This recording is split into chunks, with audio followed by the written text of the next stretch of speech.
aujourd'hui, je voudrais que nous nous arrêtions simplement sur un aspect dont nous trouverons les racines dans l'Évangile selon saint Jean, quand Jésus à la croix nous fait ce don merveilleux de Jésus qui est en train de mourir, dit à sa mère femme, en l'interpellant de son nom maternel dans la fonction de la nouvelle Ève, la nouvelle mère de l'humanité, à qui il confie le disciple qu'il aimait, « Voici ton fils ».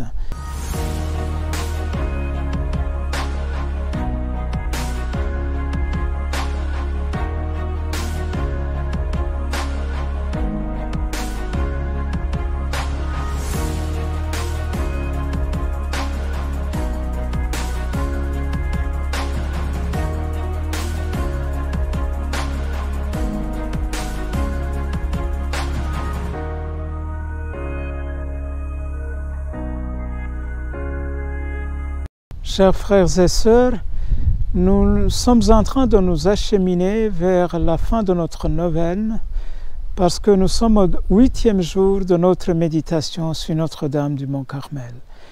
Et aujourd'hui, je voudrais que nous nous arrêtions simplement sur un aspect dont nous trouverons les racines dans l'Évangile selon saint Jean, quand Jésus à la croix nous fait ce don merveilleux de Jésus qui est en train de mourir, dit à sa mère femme, en l'interpellant de son nom maternel dans la fonction de la nouvelle Ève, la nouvelle mère de l'humanité, à qui il confie le disciple qu'il aimait, « Voici ton fils ».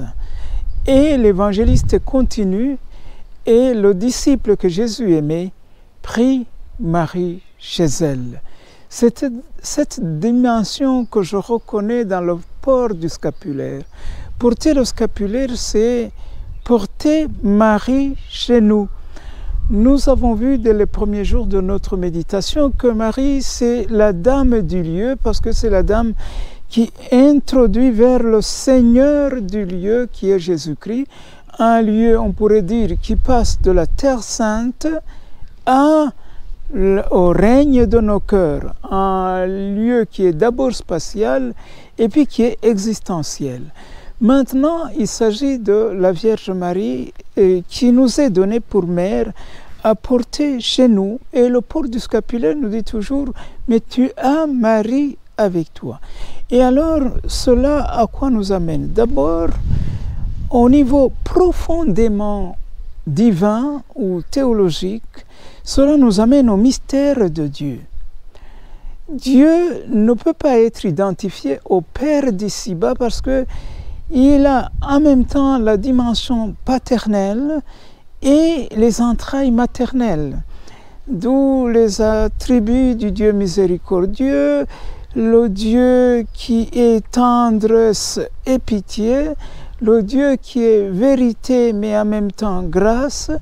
Donc ces deux dimensions qui vont toujours unies en Dieu. Et quand Dieu voulut montrer ce qu'il est, c'est un enfant d'homme qui est apparu.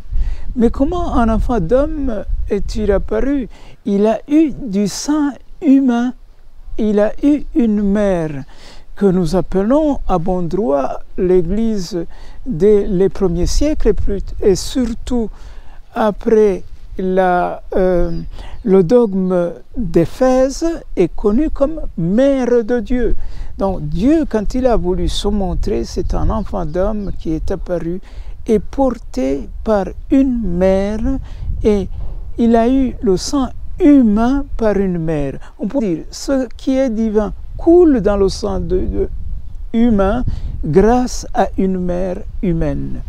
Et transposé au niveau de l'histoire, on a déjà vu en Terre Sainte comment les Carmes avaient au centre la chapelle de la Vierge Marie comme Notre-Dame du lieu.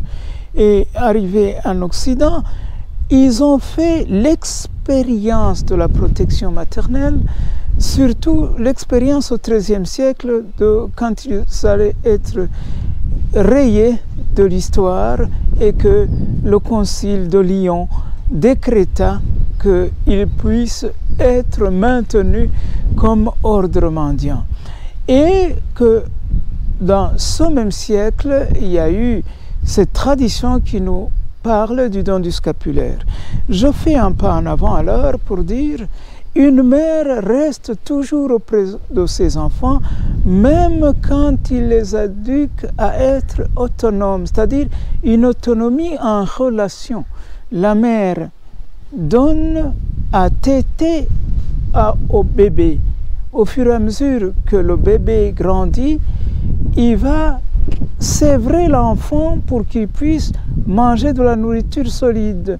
Et devenu grand, il veut qu'il fonde son propre foyer. Donc, la mère éduque à une autonomie, mais toujours une autonomie de relation. C'est pourquoi la Vierge Marie nous éduque à cela. Quand un peuple devient croyant, il est éduqué à exercer toutes ses responsabilités, donc à pouvoir dire « je », à pouvoir être maître de son destin, à pouvoir être responsable, comme elle-même a dû dire « je suis la servante du Seigneur ». Après avoir dit « comment cela se fera-t-il ?» Juste une petite explication « je suis la servante du Seigneur ». Donc, une autonomie, pouvoir dire « je suis libre », mais c'est une autonomie en relation avec Dieu. C'est pourquoi elle aidera toujours les enfants à rester dans cette autonomie. Et j'aime souligner cette dimension parce que tous les peuples, on pourrait dire, les peuples croyants font cette expérience. Nous, ceux qui sont venus ici chez nous, ce sont des carmes polonais. Alors, est-ce qu'ils nous ont amené le tableau de Notre-Dame du Mont-Carmel? Non. Ils nous ont amené le tableau de la Dame Noire de Częstochowa, c'est-à-dire la reine de la Pologne, dans la mesure où au XVIIe siècle, c'est la protection de la Vierge Marie qui les a maintenus, qui a, on pourrait dire, intercédé. Cette protection maternelle de la Vierge Marie a été comme une mère qui continue à les porter tandis qu'ils étaient menacés par les envahisseurs au XVIIe siècle. Et cette mère est venue, on pourrait dire, elle est chez eux. Elle porte même la douleur, elle est noire, elle porte les cicatrices à la joue. Dans cette histoire précise, elle est là pour dire, tout en étant dans la menace de l'extinction, si vous demeurez attaché à Dieu, et c'est elle qui sert d'intercesseuse, le Seigneur vous garde. La même chose, elle est arrivée ici chez nous. Nous pouvons dire, est-ce que nous avons reçu la reine de la Pologne? Nous avons reçu, on pourrait dire, la mère du Verbe, parce que c'est la même Vierge Marie, mais pour qui l'ont prise chez eux, il demeure la mère qui aide à cette responsabilité historique, mais une responsabilité toujours en relation avec Dieu, comme les humbles serviteurs ou les enfants de Dieu qui doivent grandir dans la liberté, mais une liberté qui les relie à Dieu. C'est cela que nous rappelle le scapulaire et c'est cela prendre Marie chez nous aujourd'hui dans notre histoire concrète.